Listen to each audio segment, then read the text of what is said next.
In this demo, we're gonna show you why it's important to use a plugin like Lumbermixalot. And the idea is that the character and the motions that we downloaded directly from Mixamo, we're gonna see how that data looks straight into the O3DE animation editor. So we get an idea what's missing and why using something like Lumbermixalot can help you a lot to get you the animations to look the way you want it to be. So we're going to create a new level. The actor and the animations, you want to copy it.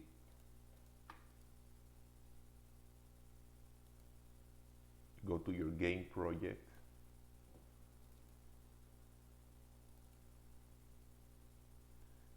On my game project, I'm going to create a new folder called Maria.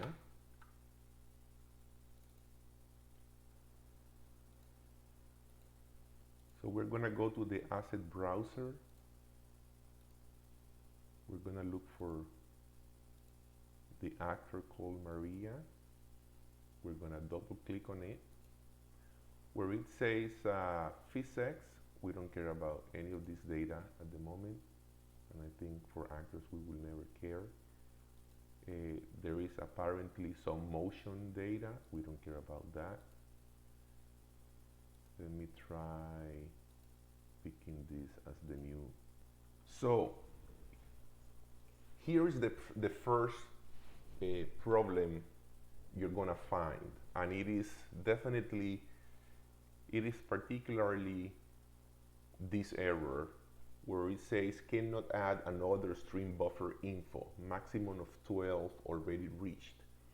Again, it looks like by default the data coming from Mixamo has an excess of what is called vertex stream data that in reality is never used, but it's there and it bothers the asset import pipeline.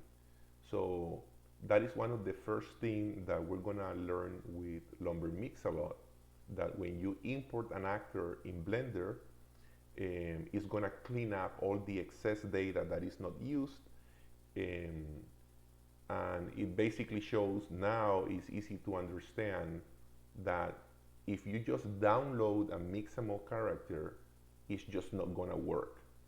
So that's where Lumbermixalot is gonna start helping us.